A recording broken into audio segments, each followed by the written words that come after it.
This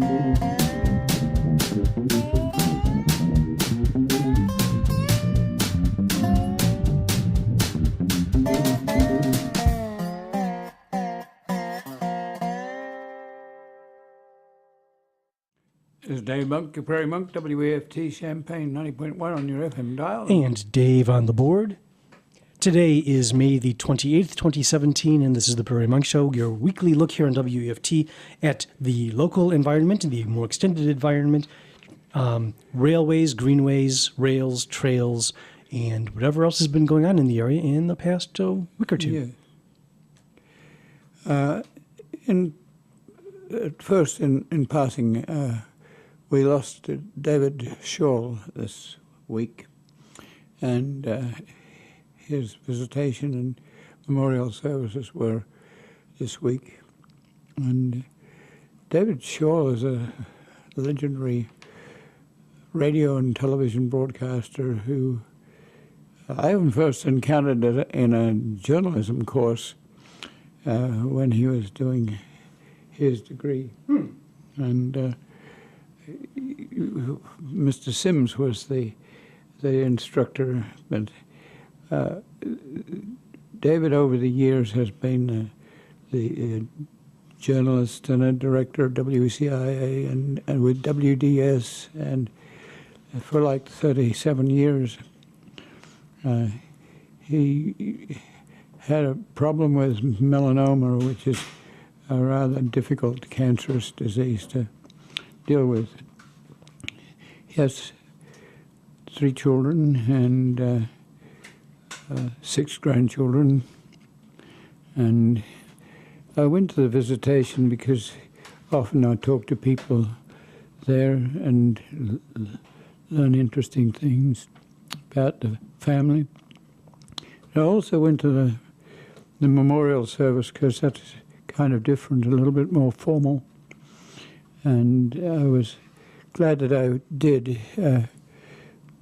I talked to people, and to some extent people know what we do with prairies, and so I've become a totem pole for that sort of thing, and respectfully people come up and ask questions. And that's helpful. You also get to know the families and the friends and relatives in a somewhat different part of the community. I was sitting at the table with David Jr., who is a pilot and who is administering from Indianapolis some of the feeder organizations that feed into the main lines, and so they live on the west side of Indianapolis. A lot of you know it because you go 74 to Indianapolis and to the airport. His wife Elizabeth was from Maryland, and I forget where they have met, but the two boys had presented a brief interlude about their grandpa, and they did very well. And they were friends of the families that had lived in the neighborhood. So we had a very interesting discussion, and I was listening to some extent to their thoughts.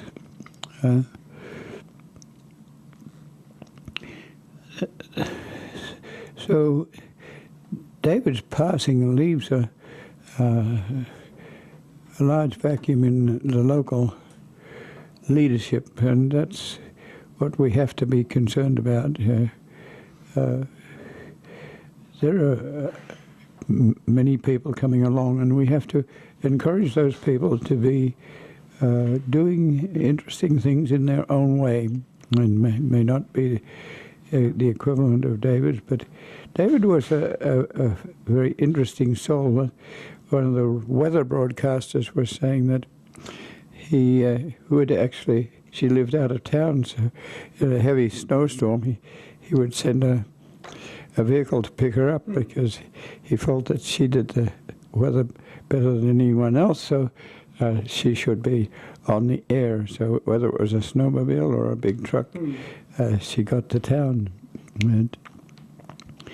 And you know the people that he knew,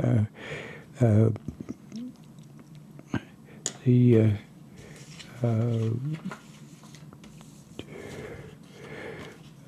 wheelchair people who were in his mind a lot. So I'm forgetting his name at the moment, but the Jones family was, he was a wheelchair person, and he had accidentally been shot and lost his legs as a result of that, or hadn't lost his legs, but had been paralyzed. So he went back in the early Nugent era, and David didn't know him well, and so Jones appears in the accolades for David's life, and there's a family of people here that are important to the constitution of Champaign and Urbana. At the other end of the spectrum is David Wood, and a lot of people have been giving accolades to David's prowess as a motor mechanic, and we've given some accolades to David for that. There will be a memorial service or an event on June the 3rd. It will be at Villa Grove. If you know the Route 130 south, you go to Villa Grove, and then you go about 2 miles south of Villa Grove, and then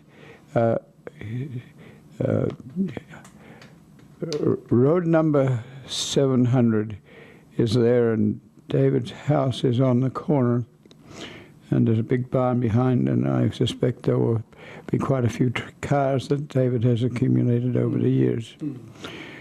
So those of you who knew David well may enjoy visiting with family and friends at that location. David was a kind of a libertarian fellow, but very much a part of the community. He had to do with establishment of the early garage. When Vietnam era was on, there was a move to do cooperatives. So we have a cooperative food event, and we have cooperative law events, and we had a Earthworks garage, and David was one of the founders of that. We have other events that are going on. The Grand Prairie Friends is organizing an open house in Coles County on June the 10th from 8 till noon, and that's getting people together to take out invasive species and to give them the experience of woodlot acquisitions, and they have acquired several sites down there. It's called Warbler Woods, and I think you would enjoy being there and perhaps bringing your loppers and gloves and appropriate clothing to work on the site and prepare trails. And that event is being supported by the Prairie State Conservation Coalition, which is attempting to encourage people to do these things. And they also have a group that goes around and videotapes the trails so that you can have access to, through the internet, to look at the trail perhaps at a different time of the year, or to s- see small aspects that are important to biologists, and Prairie State Conservation Coalition has been encouraging that. It's a process where if you're not-for-profit in charge of an open space, you may contract with the organization that does this, and they will come and videotape the sort of things that you feel are important. The Humane Society has a garage sale, and it's 2 days have gone by. A week or so ago, if you had materials that would be supportive of this event, then you deliver them, and then they were priced, and you had free access on Friday, Saturday. Saturday, 3 o'clock, it became a bag sale for $3. If you what you could fit into a bag was a little bit of a bun rush, but there was a lot of material there. Over 30 years, this Humane Society event has gathered up $1 million in support. A lot of volunteers. Jim and Mayor Payne have done a lot to support this activity. And today, in the last few years, they've tried a different thing. When you have a sale like this, it's a big sale. It's in what used to be the IGA on Kirby. They used to try to distribute the leftovers to different places. The other alternative is to trash what is left, but there's a lot of stuff there. So on today, between 8 and I think to midnight tonight, you can go and get the remnants for free. This spreads a lot of recycling around town. I suspect there were some dealers there who are prepared to take several bags of items that they felt were interesting, and people will have more time to work with those dealers. There are lots of individuals picking out things, and the prices were reasonable, and the activity was extensive. It's a little bit hard on your soul because you can't do things as quickly as you like. I'm sure that some of the better items would go very early, but there were always more under the benches that were brought up on top. And I browsed books, and I got 4 books that I find interesting. One was about Diana, the British royalty person whom I have a lot of respect for. One was for Gracie, written by George Burns, who's a comedian, and I also respect comedians and what they do. And one was Hugh Hefner, and Hugh Hefner was a graduate from the University of Illinois, and he started off with loans of about $600 and invented Playboy, and that actually loosened up a lot of rather conservative feelings about bodies. In the turn of the century, long dresses and an ankle was a sexy thing, and so Hefner did that for quite some while. It has become out of date these days because most women have a different way of doing things. They've gotten much more independent, and so Playboy has moved out of the spectrum, but there's history there. Then I picked up a book on Goldie Hawn, who is also a comedian. And Goldie, I always thought that Goldie was a theatre name, a nom de plume, but it wasn't. She was named after an aunt who died 1 year before she was born, and so she's writing this book to tell you about her life and the exciting things that she has done. And I just read a little bit of it last night, and she was somewhat of, I think, a precocious child, and she had a family behind that had 4 boys, and 2 of them were about her age. So she would dare to climb over the chain link fence to get there, and they shared a lot of things together. She started to dance, and she had a question about her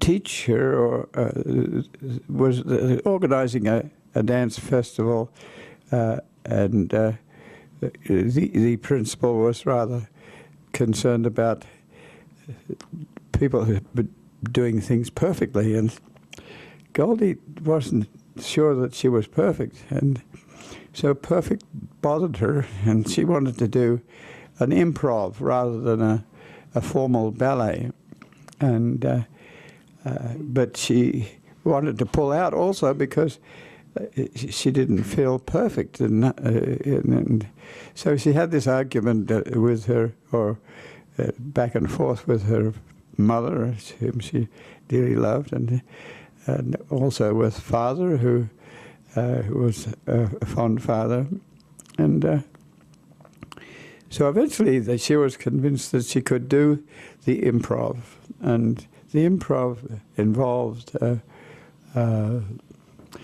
a tune that was catchy, and mother took daughter to check out why she had to be perfect, and they sorted that out, and then mother accidentally sat on the record that was to be used as the improv, so they had to quickly buy another record, but she did very well with her improv, and then later filled in for people with real ballet situations where, and she talks about the confidence of not being perfect, but being willing to face the challenge of being out on a stage with thousands of people watching. And how do you do that in context of picking up for someone who is sick, that normally filled the role of a young child? And just the way she writes about this is rather informative, I think. And so, but to find a book like that in amongst a 2 or 3 day sale is difficult. You have to be prepared to do that. At about 2:30, when the event was closed out, in order to arrange for a bag sale, I walked over to Hessel Park, and I was pleased to see that they have gaming facilities there for kids to climb on, and the number of people who were using it was quite amazing. I went looking for an old fire engine that was in Hessel Park. I think it's been replaced by more functional gaming facilities, recreational facilities. But in its day, it was painted green, and I can remember suggesting that fire trucks weren't usually painted green; they were painted red. And so, actually, the fire truck got painted red. I think it's been obsoleted now. But if you're around, you still have time to go to the Humane Society sale on Kirby Avenue, just west of Neal, and the old IGA store that's been replaced by a huge market down the road a little bit. I'm still working with the end of semester salvage. This week I was amazed at what I got out of the dumpster, tools and kitchen, ceramics, just a lot of valuable things that I took to various agencies that deal with this sort of thing. There's a lot of end of semester things that are happening. The YMCA usually puts 2 or 3 semi-trailers around where useful material can be stored and brought back when semesters start again.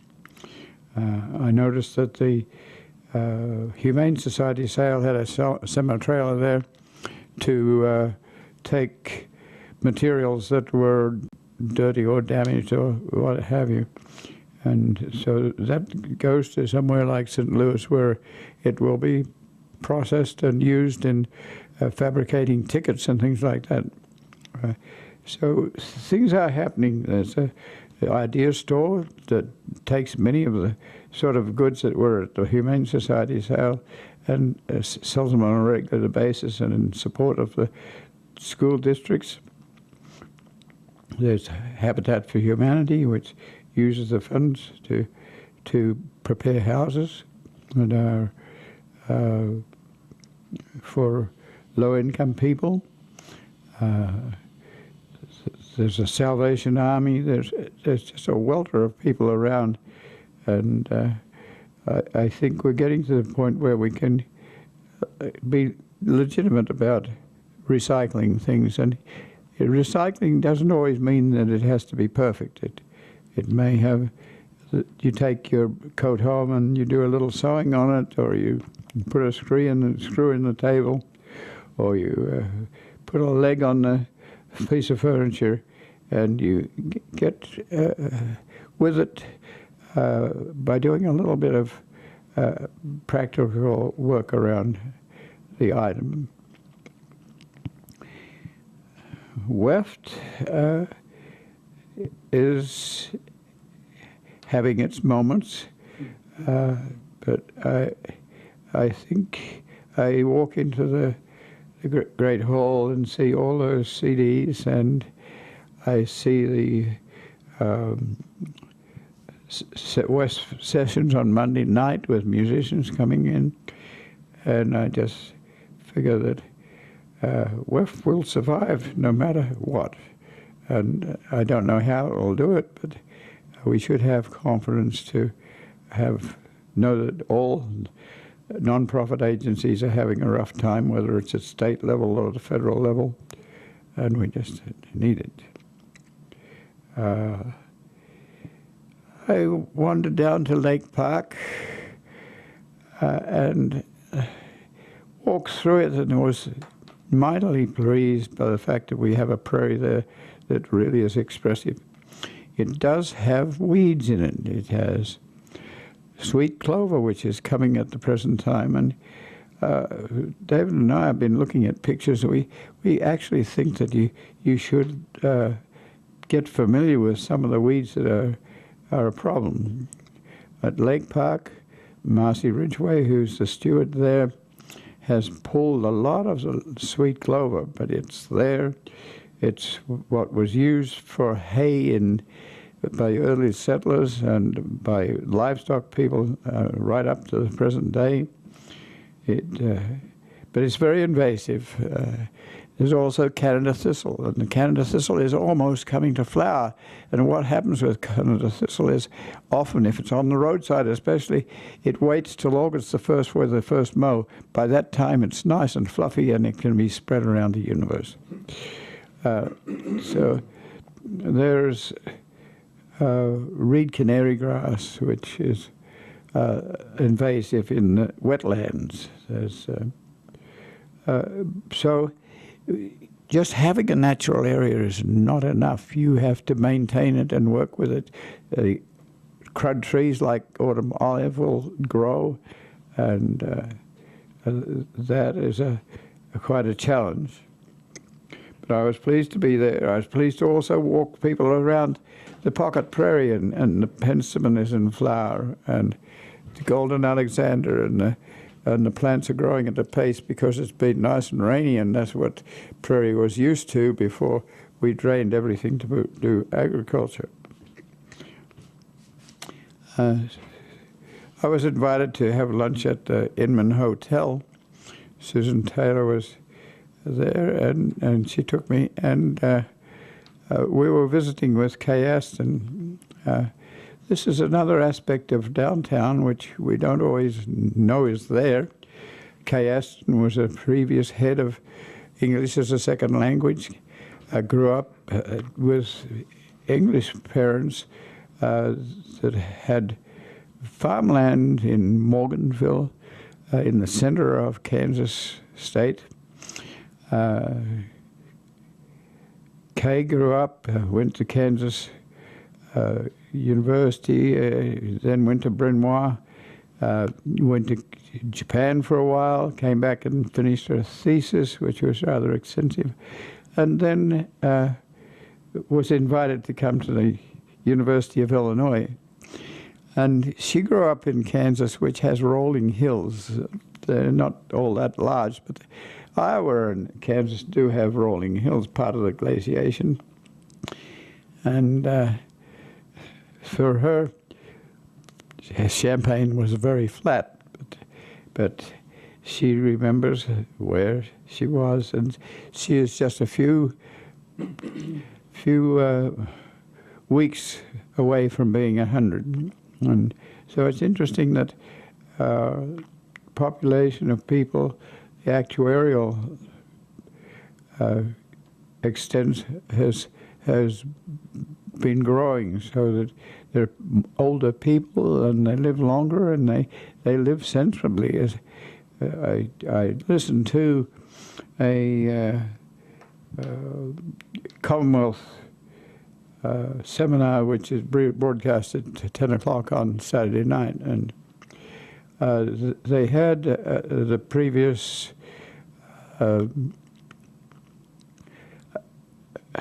health general. I'm forgetting his name at the moment, but he was the Surgeon General, and he was speaking to issues when he was very young.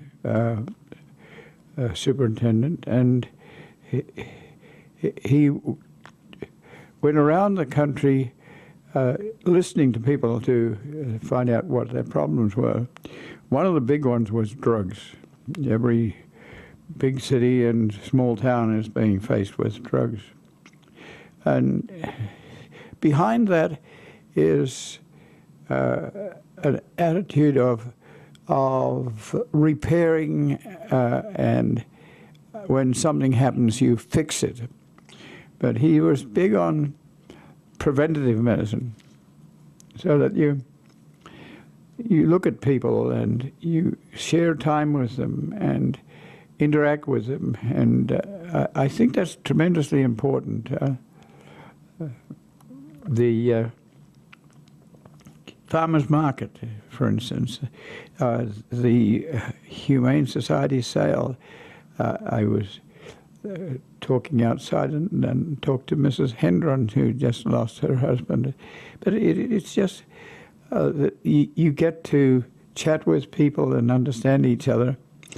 And one of the things he was very big on is preventative medicine, where you get together and you take people who disposed violently because they live in poverty situations and they don't have the right food and they don't have the right communication, and whatever is right is not very well understood. But so help me that he gave instances where very invasive communities had come together by just doing meditation, to take high school kids to the point of from being rather angry to being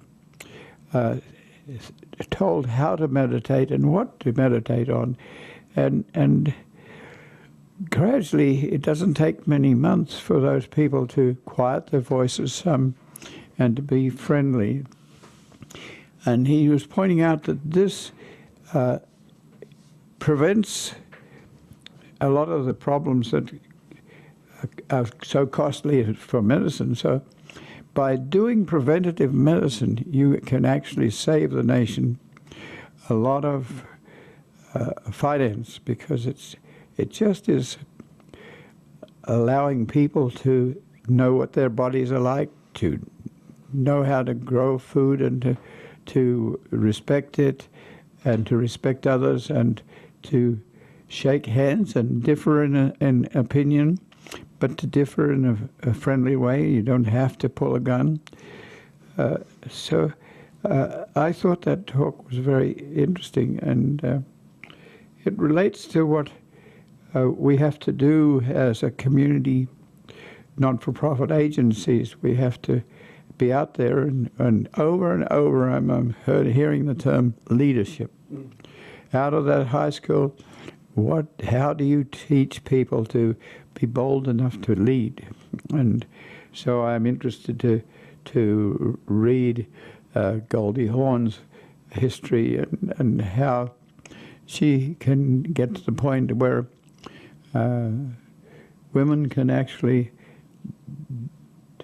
bring together a film. And when mostly men were doing that, it was a time when women would do a lot of the background work and then hand it over to men to the last few elements. And these days we can do more than that. So the nurses and the doctors haven't always been trained to be gentle and communicative before there is a problem, before you have to have an operation and the like.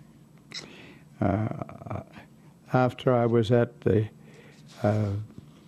Inman communicating with Kay Aston, who knows very well where Morgansville is and where her background was, and has a sense of humor. Susan took me to Dr. Gandy, who's a retina specialist for eyes, and I have a hole in my retina. But the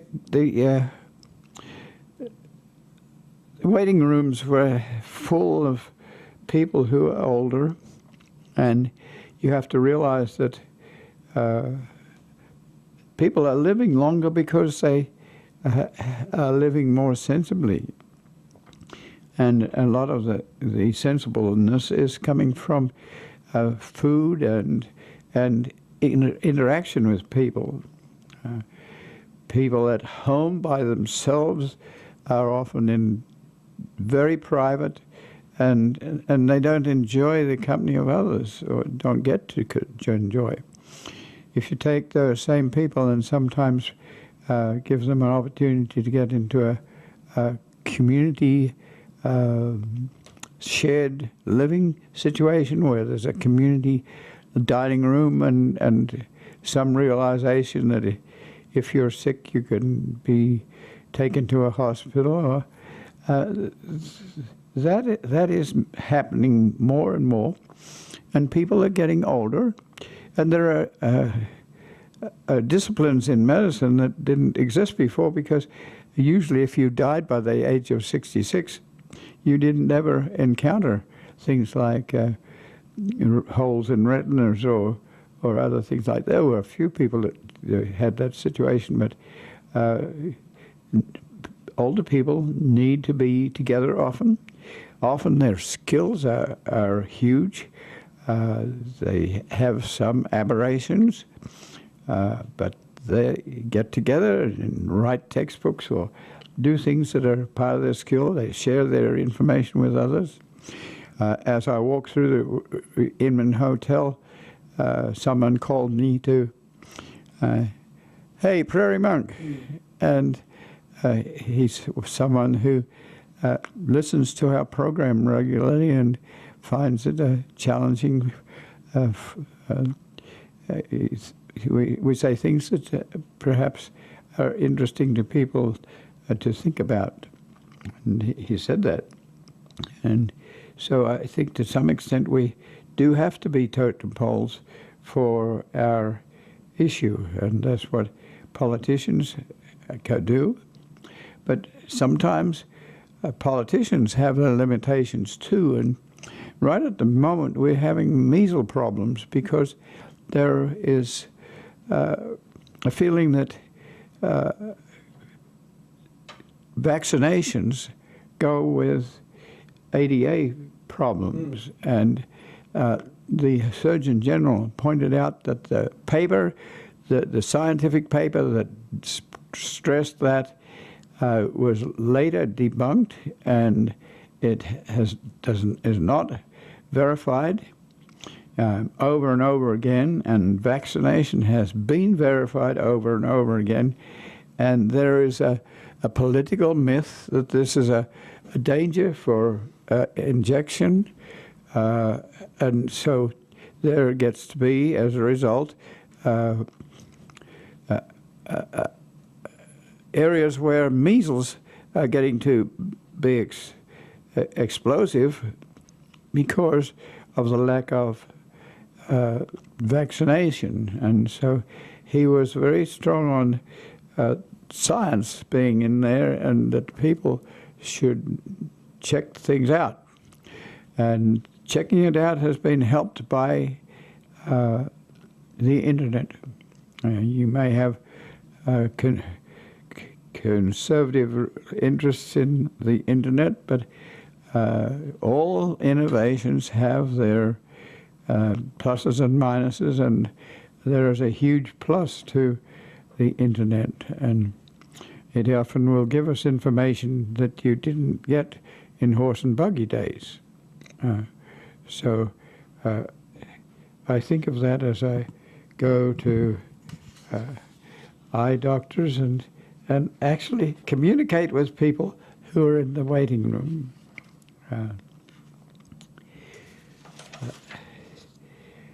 I have been working with a fantastic plant sale. The Grand Prairie Friends had a very good plant sale. The horticulturists were there. Simon Wisenkrieg and his horticulturists were there, and these people also appear at the farmers market. And so before I went to the farmers market, I went to Chuli Prairie, where Mike Chuli has wanted to put in a prairie, and we bought plants that he could use, and he is on a corner in Urbana and has a framework to prevent rabbits from eating nice, juicy prairie plants that are potted, and he's potted out some plants that will survive. And so I just was checking that out. Then next I went to the farmer's market, and that was kind of fun. I went to pick up a sweet potato. Now, sweet potatoes in Australia, where I grew up, were big.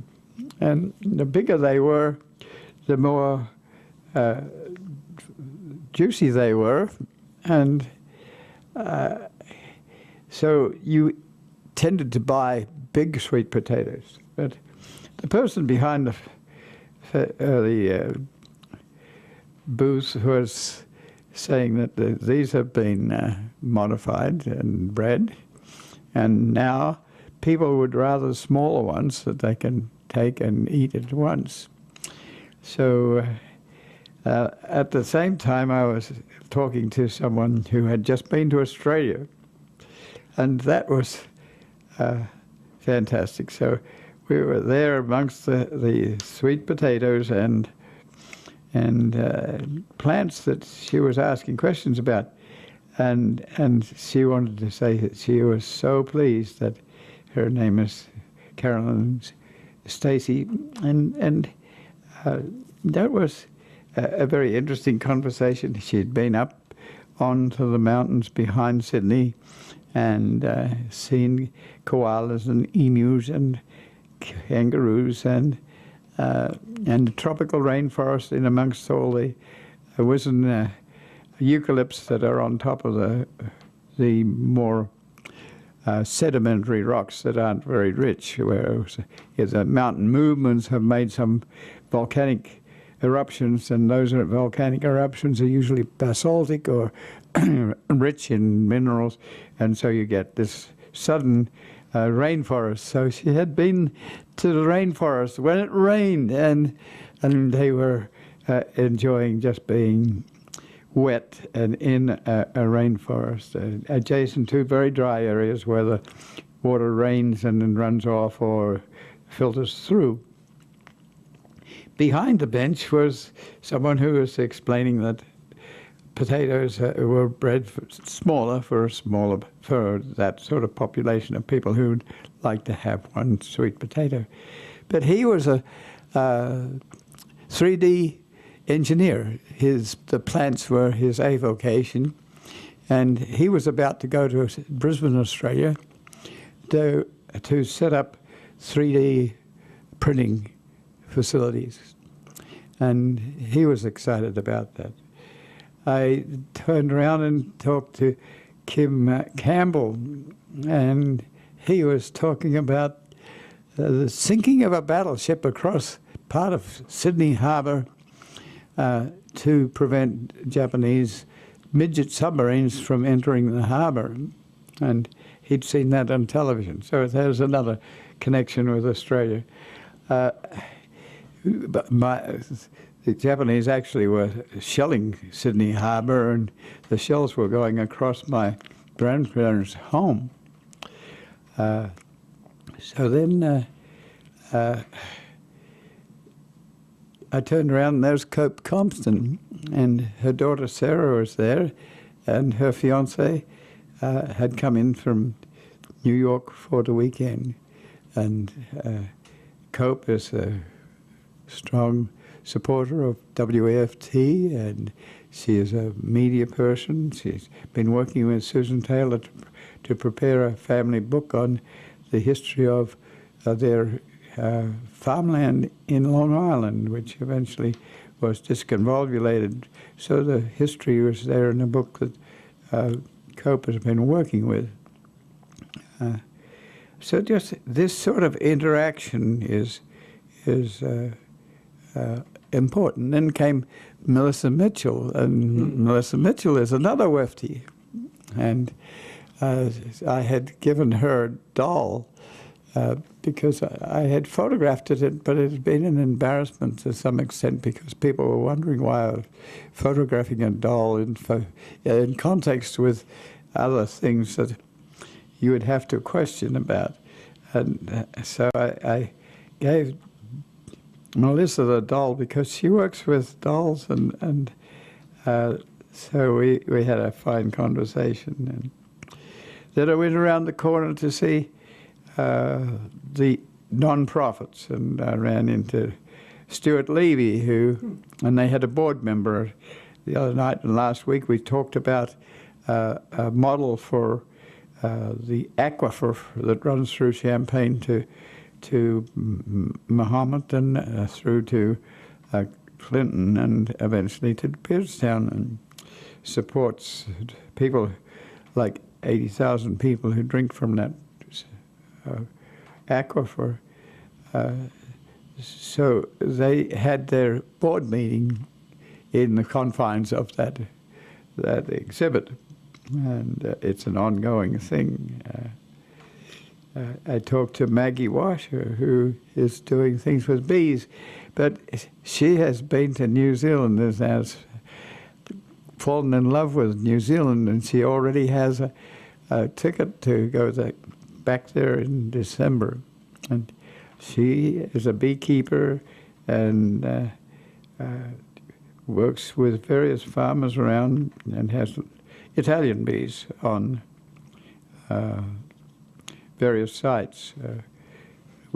As naturalists, we are more sometimes very interested in bumblebees, which are more native, And there's a whole slug of little bees. They don't have convenient combs that you can get honey out of, but these are creatures that we need to care about. And she was saying that she had found one farmer was pouring gasoline down the holes of bumblebees, and that's sort of a no-no for what we do. And yeah, I think that covered some of the things that we were working with there.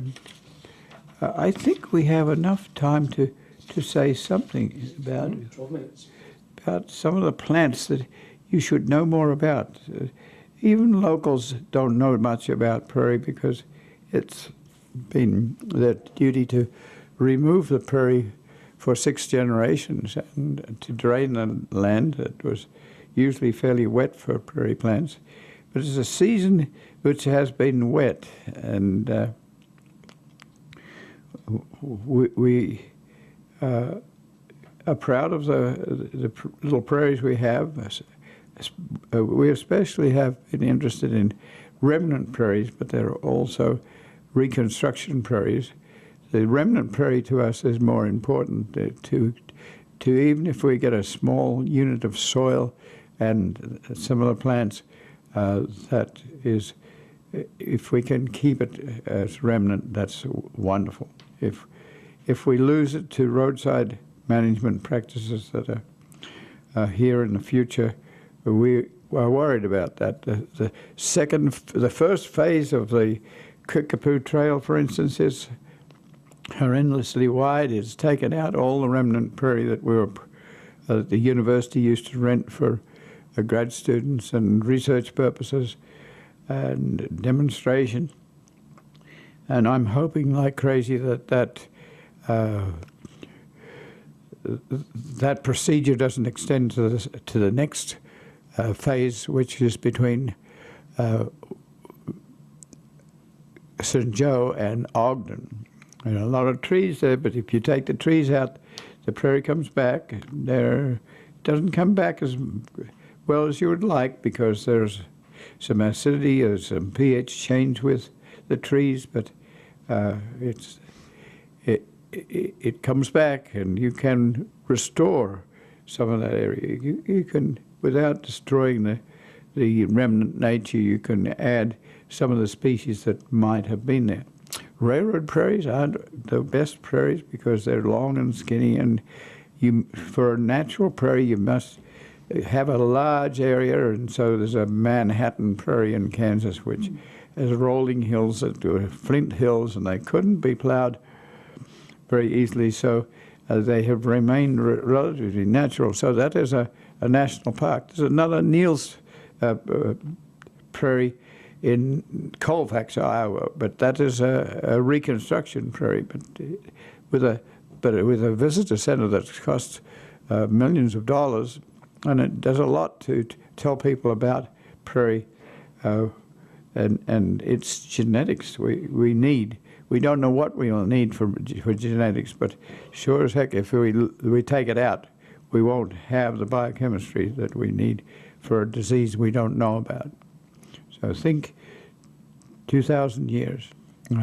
We still have invasion at Weldon, and I put together no trespassing signs there to try and deal with that problem. But it's costly to have the area surveyed, and it's costly to do a cease and desist request with the judge. So the plants that I would be worried about at Lake Park, for instance, if you look at the season, the last of the fall plants are still standing. Big blue stem stays up fairly well. Indian grass doesn't stay quite so well. Switchgrass stays up. Little blue stem stays up. Cordgrass stays up. So there's a remnants of last year's natural litter. This is what you burn when you burn a prairie. You burn that.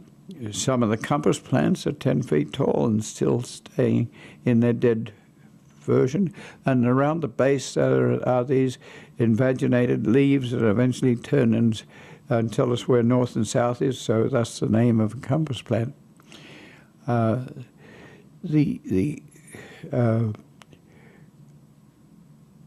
Canada thistle is of great concern because it spreads not only by seed, but it spreads with underground roots. And we need to spot herbicide that, despite the fact that many of my friends and relatives don't really approve of herbicide. If you dig that up, it kind of enjoys it, and it's even more invasive than it ever was before. So to keep it still and to put a systemic herbicide spotted on a leaf, then that helps to eliminate that plant. And we will try to put a picture of that plant in. The sweet clover is yellow at the moment, but there's another version of it which is white. And that we'll have a picture of. The reed grasses that grow tall in wetland drainage ditches and also are invasive, we'll try and do something with.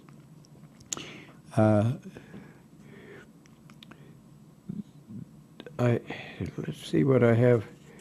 A list. I didn't put a list of these in, but you haven't mentioned purple coneflowers yet.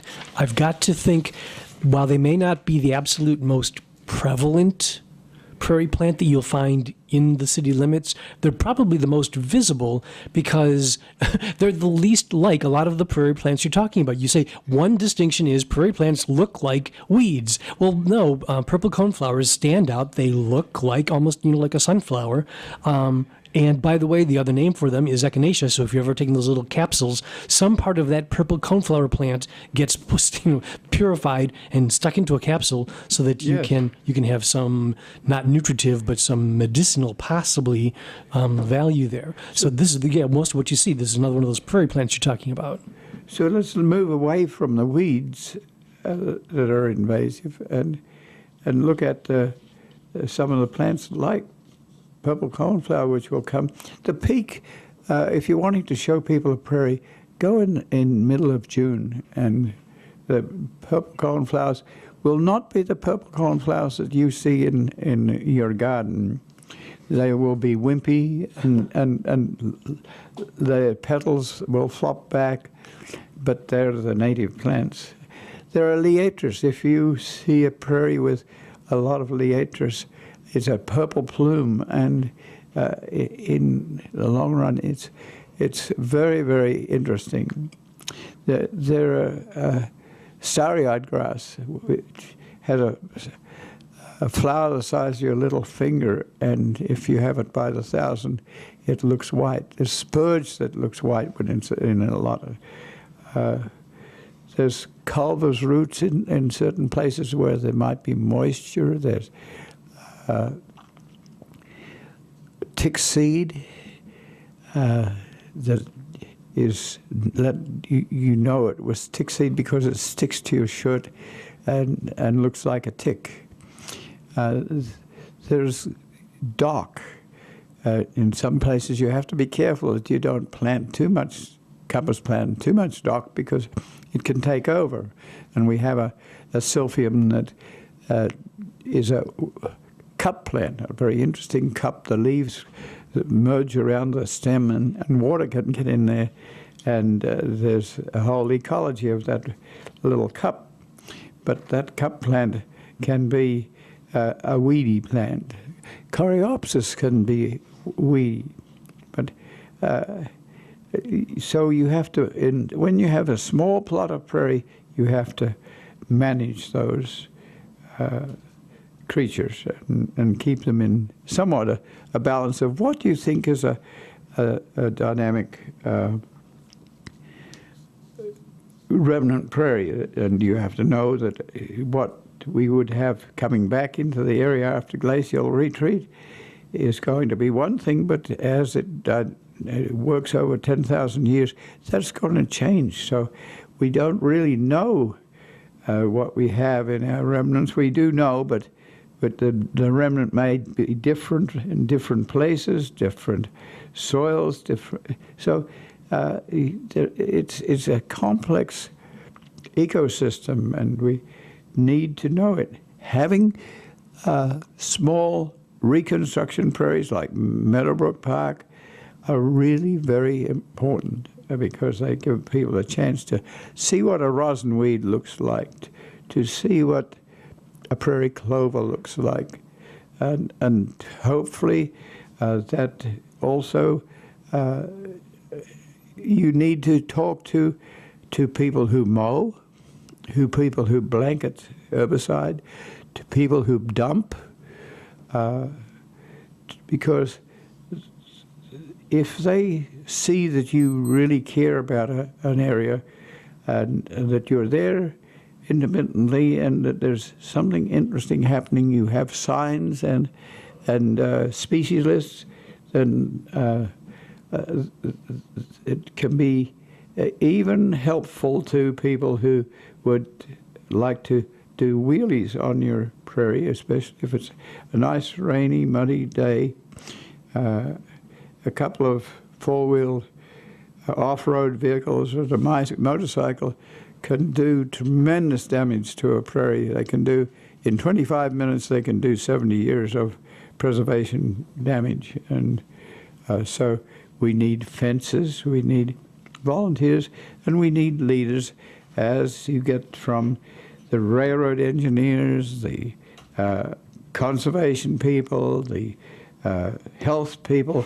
We need people who will stand up and be counted, who will study the situation so the science is right, and that will present a case for you preserving your heritage landscape, whatever it is. And it's time to close.